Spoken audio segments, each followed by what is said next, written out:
We're talking about fighting the good fight. Paul writes, I fought the good fight, I finished the race, and I've kept the faith.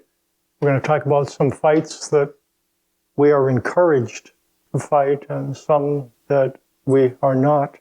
Paul writes about the weapons that we've been given are weapons that are able to destroy strongholds. And when it describes about this type of warfare that Paul encourages us to participate in, it identifies the weapons we have been given, not as weapons that you shoot at people.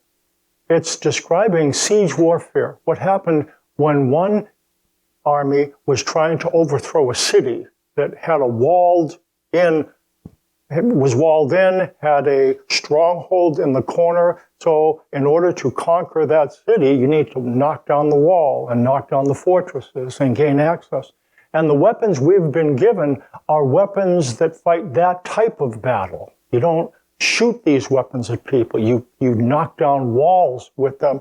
And when Paul applies this spiritually, here's what he says. We begin, stage one is to destroy defensive fortifications. And what Paul writes, we destroy arguments. And every lofty opinion raised against the knowledge of God.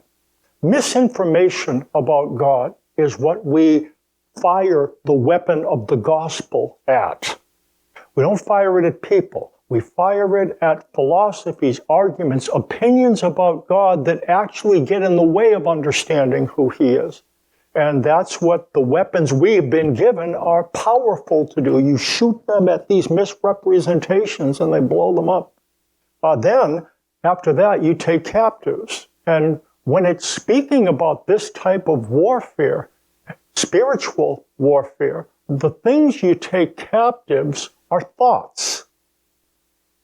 Thoughts that remain loyal to the prior regime, that reflect thinking that is not in line with the thinking that the gospel encourages us to have. And so, when we understand the gospel, then there's an ongoing need to police thoughts. And when there are thoughts that are not in line with what the gospel is about, you take those thoughts captive. And take every thought captive to the obedience of Christ is not saying make every thought a Christian thought, only listen to Christian radio, only watch Christian TV. That's not what it means when it says take every thought captive.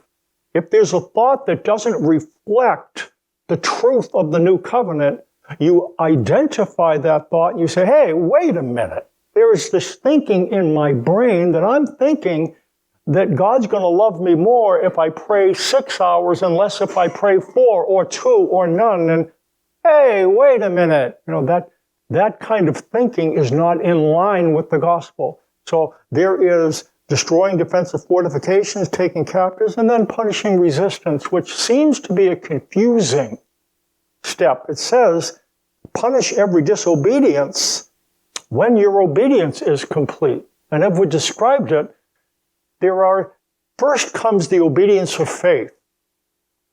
We have to have our thinking kind of brought into line with what the truth is. That's stage one. And then when our thinking is more correct, at that point, Paul says, once the obedience of faith is developed, then we'll go after behavior.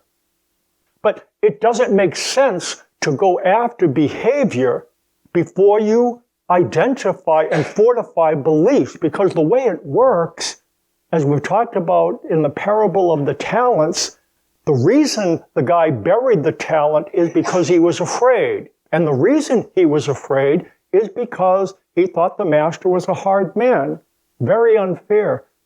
So what God wants to do is clean up our thinking about him. And that's what, once that's cleaned up, then Paul says we'll go after behavior.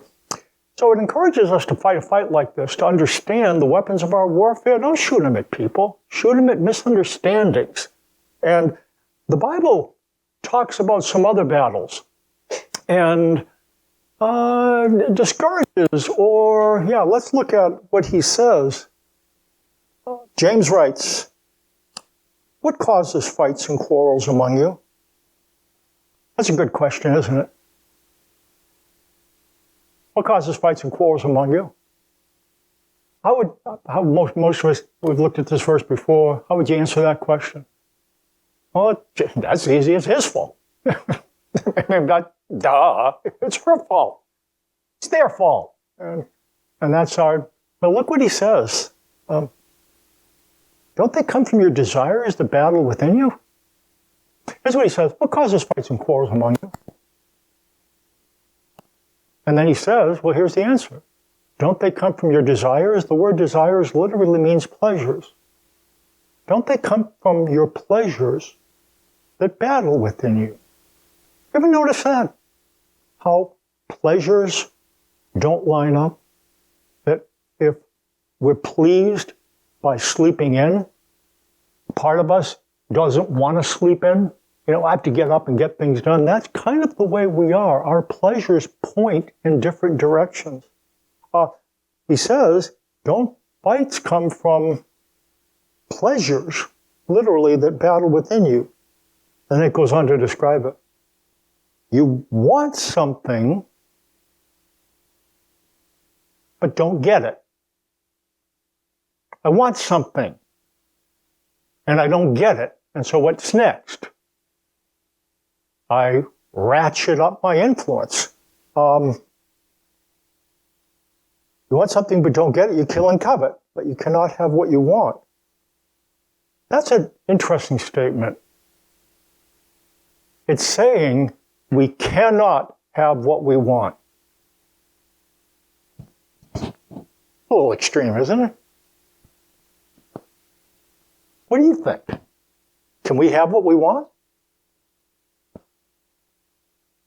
You know what it's saying? You can't have what you want because, like the scarecrow in The Wizard of Oz, you want that. If I want this, can I have what I want? If these things don't line up, and I want both of them, and to have this is not to have this, and to have this is not to have this, if these are my desires, can I have what I want? No. And that's what it indicates. And that's all of us at some level. Our pleasures are at war. And so it's not that we don't have what we want, it's that we can't. That's a different thing, isn't it? Think about the fact, I don't have what I want. Think about that. Say that. I don't have what I want. What usually happens is I think of why. Because of him. Because of her. Because of them. Because of someone. Is it different when you say, my issue is not that I don't have what I want, it's that I can't. That's a different thing, isn't it? Think about that. It's not that I don't have what I want. It's that I can't have what I want because I want this and I want that. That's not great news, but you know what it indicates here? That's the truth. What do we do with that? And it goes on. And that's why we quarrel and fight. I can't have what I want, but I don't think it's because I can't have what I want. I think it's because I don't have what I want. And I think the reason why I don't have what I want is because you're keeping it from me. And so what I'm going to do, rather than recognize the issue is kind of within me, I'm going to blame you. You're the reason why I don't have what I want. That causes quarrels and fights. That's where it comes from. What causes quarrels and fights among us? Our pleasures go this way. We don't get what we want. We blame people. Some of us blame ourselves. Some of us blame others. But we blame someone because we think that the reason we're frustrated is because we don't have, rather than what we can. It ends up going on. When you ask with wrong motives, that you may spend what you get on your pleasures. So this is some logic. If my pleasures are at war, right? If my pleasures are at war, and I live for pleasure, I'm going to live at war. If my pleasures are at war, and I'm going to live for pleasure, I'm going to live at war. Because when I get this that pleases me, this part's displeased, and that seems to be, that's what James indicates. Being displeased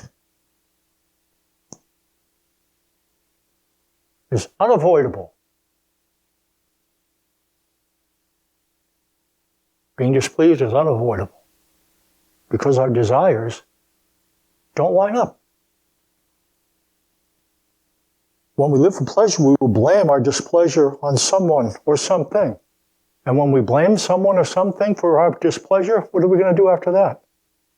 Fight and quarrel. What causes fights and quarrels? Our pleasures. And we end up blaming.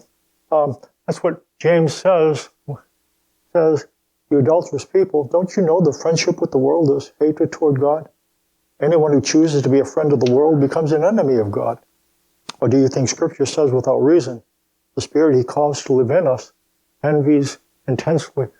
What ends up saying that when we don't get what we want, we make enemies. We fight against the people that we believe are in the way of us getting what we want, both this way and this way. God becomes our enemy because He doesn't allow us to have what we want. And we think He's powerful enough. He could give me what I want. Why doesn't He? Am I not obedient enough? Am I not praying enough? I don't read the Bible enough? Why won't God give me what I want? And what James is indicating, the answer to that question is because this is what you want. How can God give you this? He can't. He can't. The pursuit of pleasure in this context is when James writes, he's not putting secular society under the microscope. He's putting sacred society. This fighting and quarreling was happening within a church community. Okay, what do we do with this? Okay, our pleasures are at war, and it's not that we don't have what we want, it's we can't. But what do we do with this? What he says. James says, submit yourselves then to God. Resist the devil, and he will flee from you. Come near to God, and he will come near to you. Grieve, mourn, and wail. Change your laughter to mourning and your joy to gloom. Humble yourself before the Lord, and he will lift you up. Brothers, do not slander one another. Anyone who speaks against his brother or judges him speaks against the law and judges it. When you judge the law, you are not keeping it, but sitting in judgment on it. There's only one lawgiver and judge, the one who is able to save and destroy. But you, who are you to judge your brother?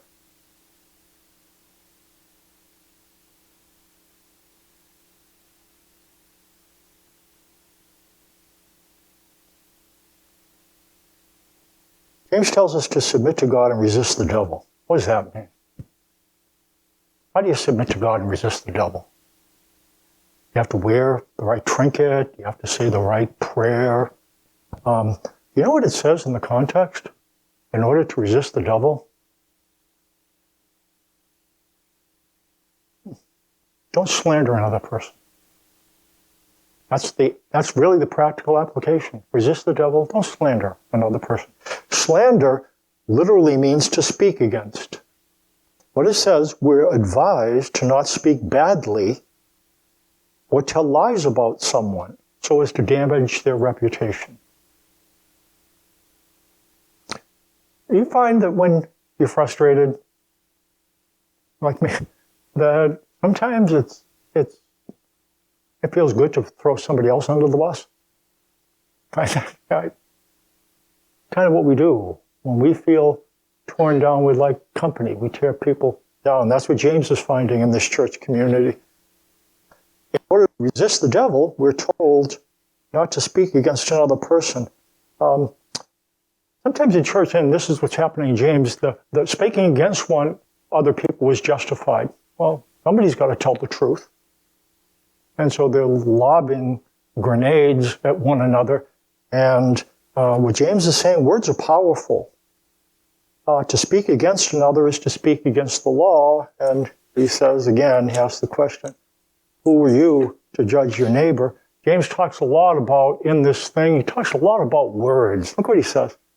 Not many of you should presume to be teachers, my brothers, because you know that we who teach will be judged more strictly. We all stumble in many ways. If anyone is never at fault in what he says, he is a perfect man, able to keep his whole body in check. Perfect there doesn't mean morally perfect. It means usable. Usable. If you want to be used by God, what it's suggesting then, this needs to be tamed. It goes on to say about it needs to be tamed because the tongue, look what it says, consider what a great forest is set on fire by a small spark. Tongue is also a fire, a world of evil among the parts of the body. It corrupts the whole person. That's the whole course of his life on fire. Is self set on fire by hell. That's the thing about gossip. When it comes to relationships, how I think about you is really the fabric of our relationship. Our relationship with one another is made up of our thoughts of one another. Would you agree? The way it works. If I introduce a toxic substance, slander, into the thoughts that we have about another, it's like pouring battery acid relationally. It destroys the fabric of the relationship. That's why the Bible is so dead set against gossip. I've told the story before. It's right back to the Middle Ages, where this guy goes to the abbey and confesses that he gossiped. And he was told, okay, this is what I want you to do. I want you to take a feather and put it on every doorway in the kingdom. The guy says, okay. And then he takes these feathers and he puts them on every doorway in the kingdom and goes back. Okay, I did what you wanted. And then the person said, okay, now go get them. Because I can't. They're blown all over the place. He says, neither can you get your gossip. It's the fire. A spark and it spreads.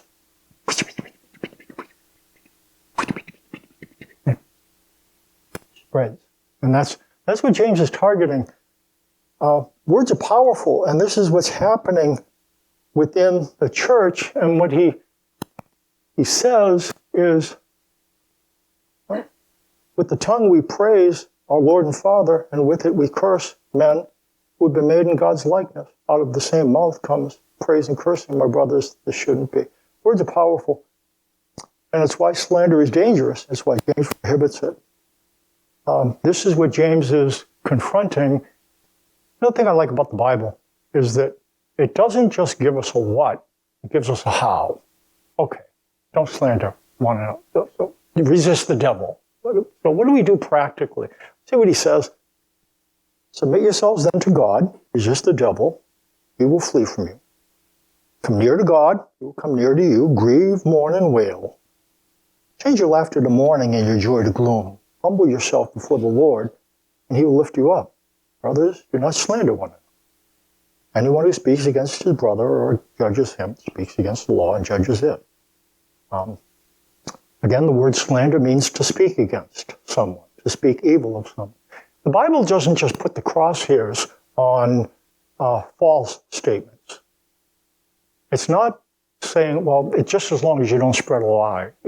Even if the truth puts a person in a bad light and tears them down, that's slander. It's speaking against someone It includes then true statements that impugn a person's character. When we represent God by speaking against others, and sometimes that's the way it is. That's the way it feels. Well, I've got to just point it out. I've just got to point out the truth about that person. I think it's necessary. That's where James is going to, the words Satan and devil. Satan is a Hebrew word. Devil is a Greek word. And it's not just proper names. It's not like David. And in the Bible, names have meanings. The word Satan means accuser. To Satan, then, is to accuse. The word devil is to divide. If it literally is, if there's a group and you throw something in the middle of the group so that they divide and scatter. That is the image of these words. That's the character. So the Satan-er is the accuser. The devil-er is the divider. And we see this in the book of Job. It says, and notice how Satan operates. The Lord said to Satan, have you considered my servant Job? There's no one on earth like him. He's blameless and upright. A man who fears God and shuns evil. You know what God does? He's the one that points out Job's strengths. And now Satan is going to come, and when he comes, he accuses. Look what he does. Does Job fear God for nothing? Satan replied.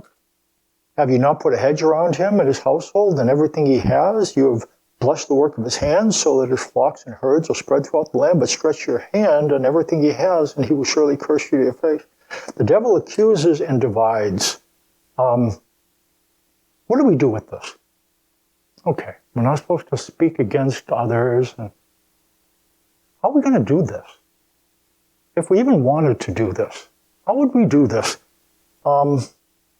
There is something here. Look what he says. It makes sense, but it doesn't sound like a great solution. Come near to God, and he will come near to you. Okay?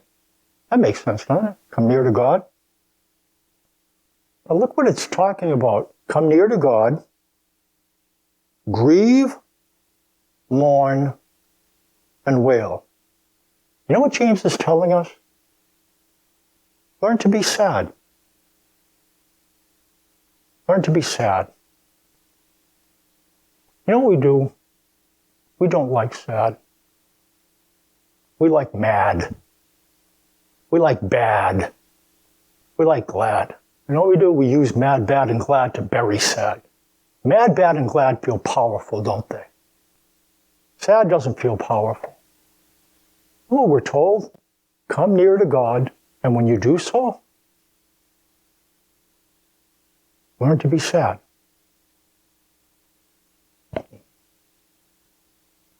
I wonder, actually I don't. You know why we pursue pleasure so hard? Because we haven't really learned to be sad. And again, I'm not saying it's not be morose and be depressed, but life is, well, this happens. This happens in life. And you know what the deal is? There's some times that we're going to feel sad. And you know what we'd rather do than be sad? We'd rather throw somebody else under a bus. Because it makes us feel powerful. Makes us. And what James is saying, you want to be able to choose about gossip and not gossip? You have to develop a capacity. You have to learn to be sad. And be sad in God's presence.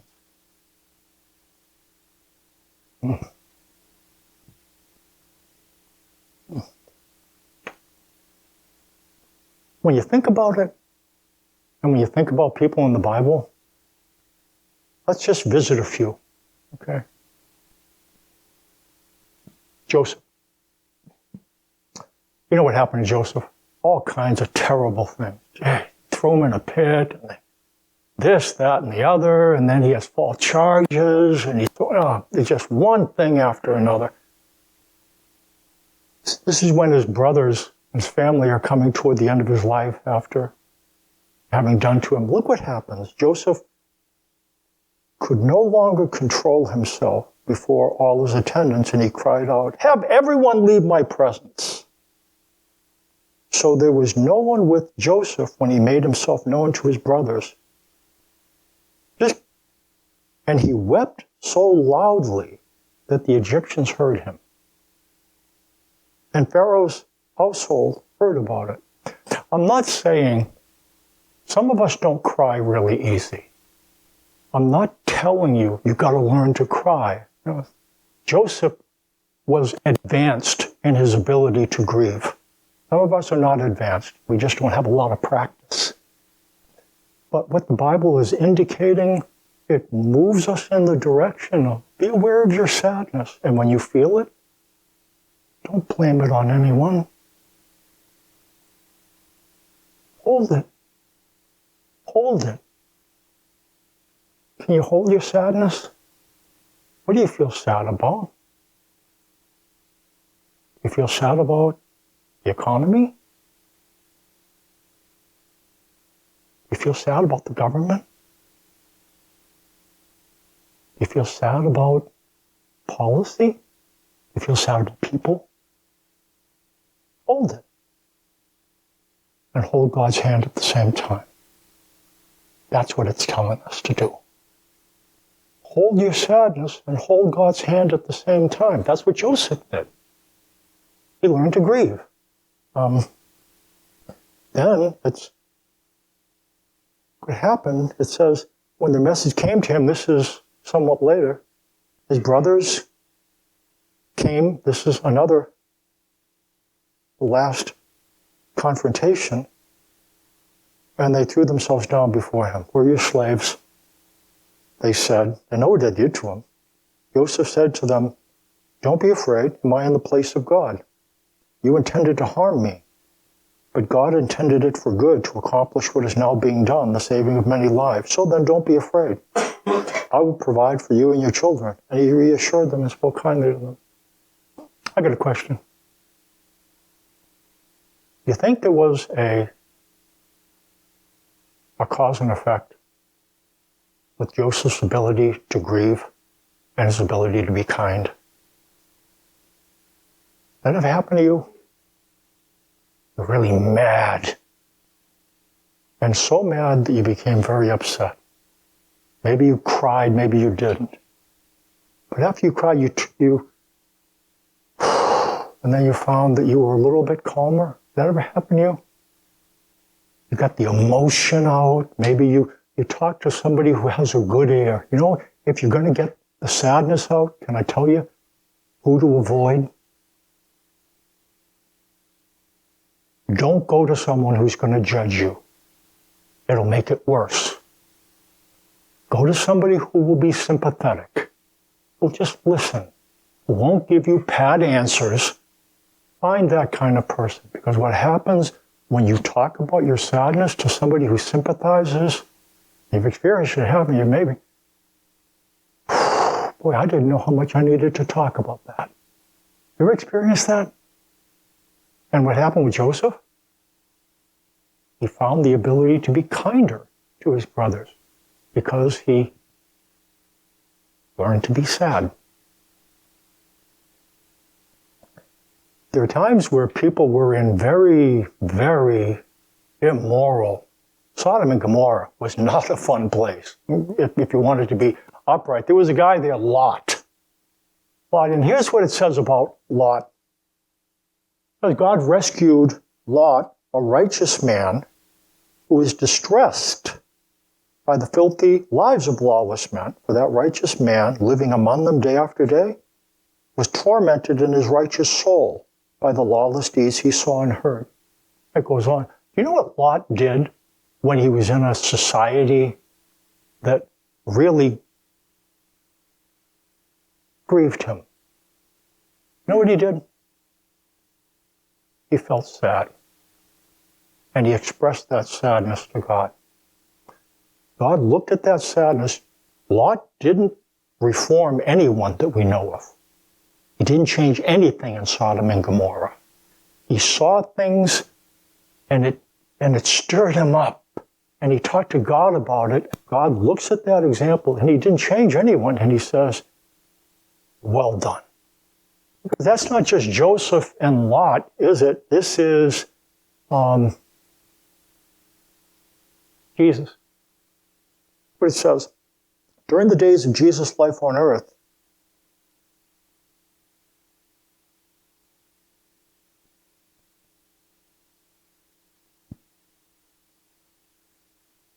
he offered up prayers and petitions with loud cries and tears to the one who was able to save him from death. And he was heard because of his reverent submission. Although he was a son, he learned obedience from what he suffered, and once made perfect, usable, he became the source of eternal salvation for all who believe. Jesus offered up, well, he did the same thing. He learned to be sad. And he taught about that. When he saw the crowds, he went up on a mountainside. And at this point, Jesus had just been healing everyone. People coming to him, and he was healing them without effort and without exception, one after another after another. Then he gathers his disciples, and he talks about the people to and through whom the kingdom comes. And they've seen the kingdom. Boy, there's healing, and there's all kinds of things. And this is what he said. Blessed are the poor in spirit.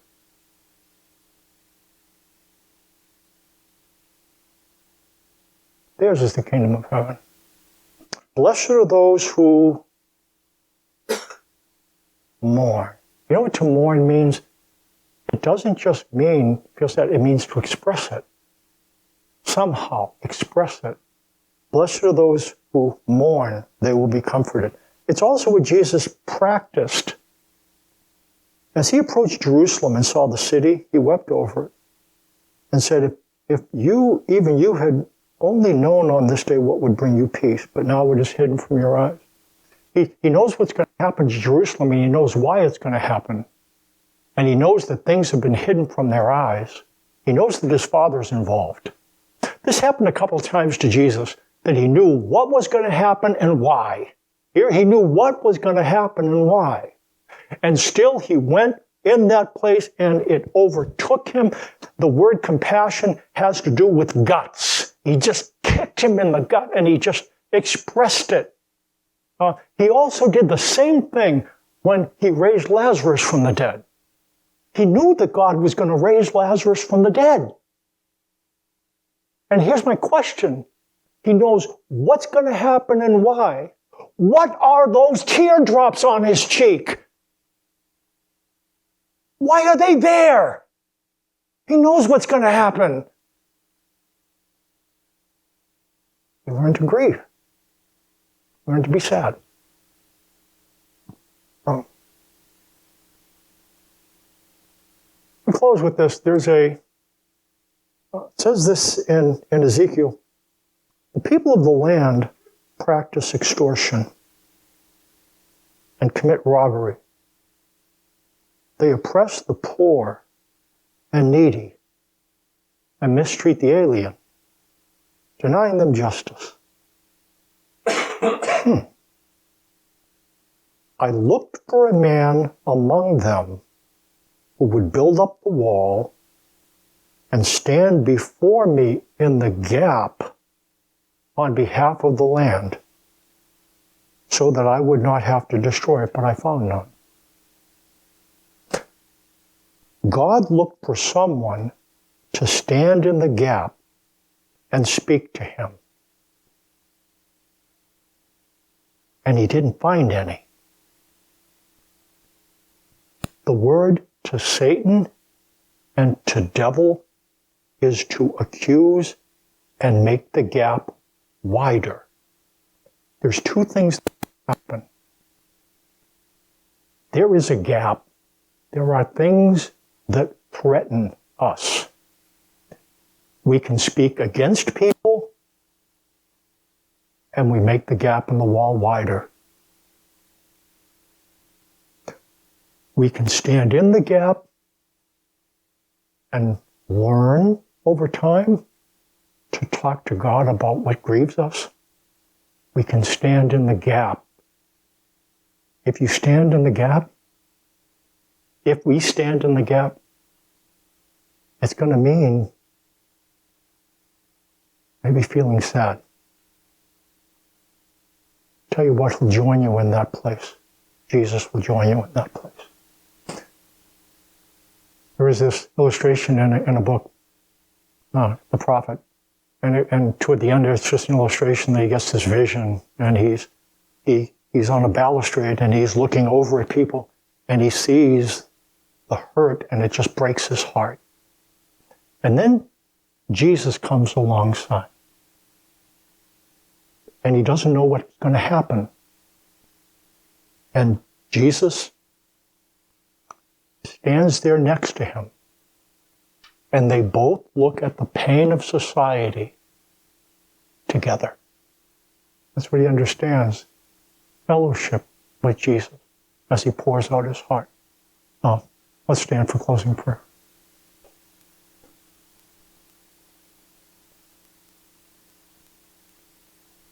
God, you tell us that in terms of resist the devil, not wearing amulets or charms, or it seems to indicate what you say is, don't speak against one another, don't accuse, and don't divide. That's what he does. You tell us that that's going to mean developing slowly a capacity to be sad. We've got to understand that when we're sad in your presence, you don't tell us to get over it. You're told that sometimes. You didn't say that to your son. You didn't say it to Joseph. You didn't say it to Lot. When there's things that are dying, grief is an appropriate response. So I ask that we would develop a capacity to be sad when we need to. Not always. Just so that we have a choice. If we can be sad, we don't have to become addicted to pleasure. So, thanks for your word, and thanks for the chance we have to sit down and enjoy a meal together. And bless the time of eating together in the fellowship in Jesus' name.